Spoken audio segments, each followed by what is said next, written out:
अब हमको जे के फ्लिप फ्लॉप दिया गया है, ये 2014 का क्वेश्चन है सेट वन का।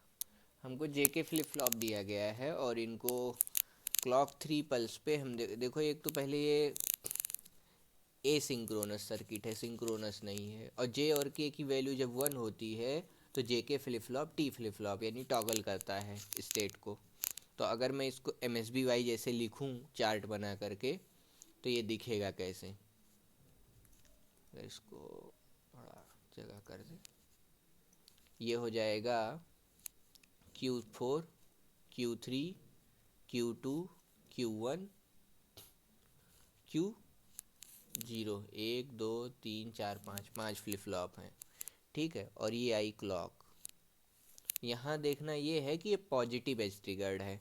पॉजिटिव एज ट्रिगर्ड का मतलब होता है ये रही अगर क्लॉक की वेव फॉर्म, तो ये वाला फॉर्म यहाँ यहाँ इस एज पर काम करेगा। यानी जब जब 0 से 1 होगा तब तब यहाँ मतलब आउटपुट आएगा। तो इनिशियली अगर मैं मान लेता हूँ 0 0 रखा हुआ है सब जगह और सब बंद पड़ा है, ठीक है। 0 0 0 0 मैंने क्लॉक दी, ठीक है। मैंने पहली क्लॉक दी, जैसे मैंने पहली क्लॉक दी उस समय क्या होगा, जो पहला वाला है वो टॉगल हो जाएगा क्लॉक आते ही, ठीक। टॉगल होकर के 1 हो जाएगा। तो ये वाला 0 से 1 हुआ, यानी इसको देख करके बगल वाला भी 0 से 1 हो जाएगा। फिर इसके बगल वाला भी ये 0 से 1 हुआ तो देख के 1 हो जाएगा। इसके बगल वाला भी 0 से 1, इसके बगल वाला भी 0 से 1 हो जाएगा, ठीक। जब दूसरी क्लॉक आएगी तब क्या होगा, दूसरी क्लॉक आते ही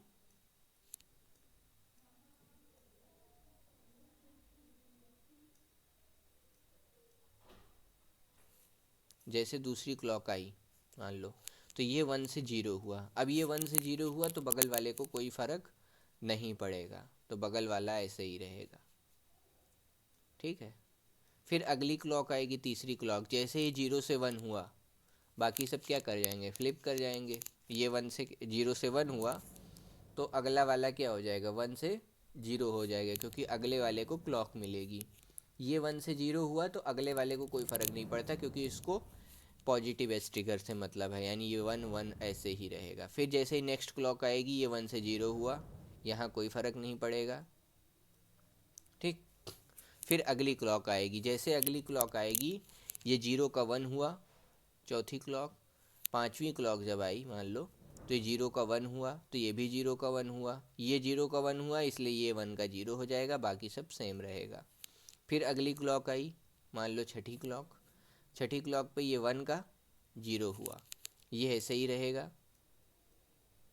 फिर सातवीं क्लॉक मान लो आई, 0 का 1 हुआ, 0 का 1 हुआ तो ये 1 का 0 हो जाएगा, बाकी सब वैसे ही।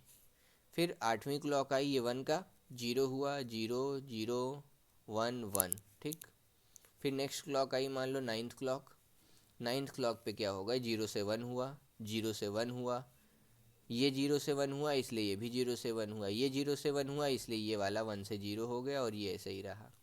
फिर जब टेंथ क्लॉक आएगी तो ये क्या होगा, 1 से 0, ये 1 1 0 1। फिर जैसे ही 11th क्लॉक आएगी, मान लो फिर से लिखता हूँ Q4, Q3, Q2, Q1, Q0 और यहाँ लिखता हूँ क्लॉक। 11th क्लॉक पे क्या होगा, ये 0 वाला 1 होगा। जैसे ही 0 वाला 1 हुआ अगली वाली बिट क्या होगी, ये वाली बिट, ये 0 से 1 हुआ है तो ये वाली बिट 1 से 0 हो जाएगी, बाकी सब क्या रहेंगी, कांस्टेंट रहेंगी, 1 0 1।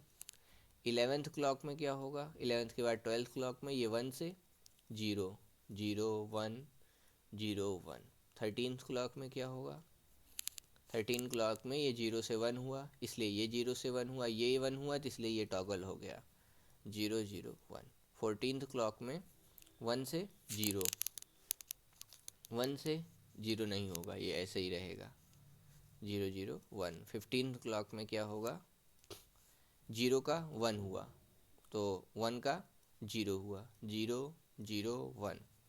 16th क्लॉक में क्या होगा, 1 का 0 हुआ, 0 0 0 0। 17th क्लॉक में क्या होगा, 1 का 0 का 1 हुआ तो ये क्या हो जाएगा, 0 का 1 हो जाएगा, ठीक। और ये भी क्या हो जाएगा, 0 का 1, ये 0 का 1 हुआ तो ये वाला 0 का 1 हो जाएगा। तो यानी इतने में हम फिर से वहाँ पे आ गए हैं। हमें अब Q3 की फ्रीक्वेंसी पूछा गया है, ये रहा Q3। ये 1 1 1 1 1 कितनी बार रिपीट हुआ, 1 2 3 4 5 6 7 8, 8 बार 1 आया है, ठीक। 1 2 3 4 5 6 7 8 बार 0 आया है। 16 बार की क्लॉक में 8 बार 1 आया है, 8 बार 0 आया है। इसका क्या मतलब हुआ, यानी अगर 16 टी स्टेट है, ठीक है, मैं मान लेता हूँ 16 टाइम पीरियड चला, 16 टाइम पीरियड में 8 टाइम पीरियड 1 आया है और 8 टाइम पीरियड क्या आया है, 8 टाइम पीरियड क्या आया है, 0 आया है। तो इसका मतलब इसकी जो फ्रीक्वेंसी होगी, Q3 का जो टाइम पीरियड होगा, Q3 का टाइम पीरियड 8 टी स्टेट्स का होगा। यानी अगर Q3 की फ्रीक्वेंसी की बात करूँ, Q3 की फ्रीक्वेंसी की बात करूँ तो 1/8 ऑफ टी हो जाएगा। 1/8 ऑफ टी को मैं क्या बोलूँगा, 1/8 ऑफ एफ। एफ गिवन क्या है, 1 किलो हर्ट्ज़। तो 1/8 ऑफ 1 किलो हर्ट्ज़, यानी ये हो जाएगा 1/8 ऑफ 1 किलो हर्ट्ज़। अगर निकालें तो ये आएगा, यहाँ लिख देता हूँ, तो 1000, अच्छा फ्रीक्वेंसी इन किलो हर्ट्ज़, तो क्लॉक ये मेगा हर्ट्ज़ फ्रीक्वेंसी थी, ठीक है। तो गिवन फ्रीक्वेंसी मेगा हर्ट्ज़ में है, तो 1 मेगा हर्ट्ज़ डिवाइडेड बाई 8, यानी 1 मेगा हर्ट्ज़ बोलते हैं 10 की पावर 6, 10 की पावर 6 हर्ट्ज़, ठीक है। तो यानी 1000 किलो हर्ट्ज़ डिवाइडेड बाई 8, ये आ जाएगा हमारा आंसर।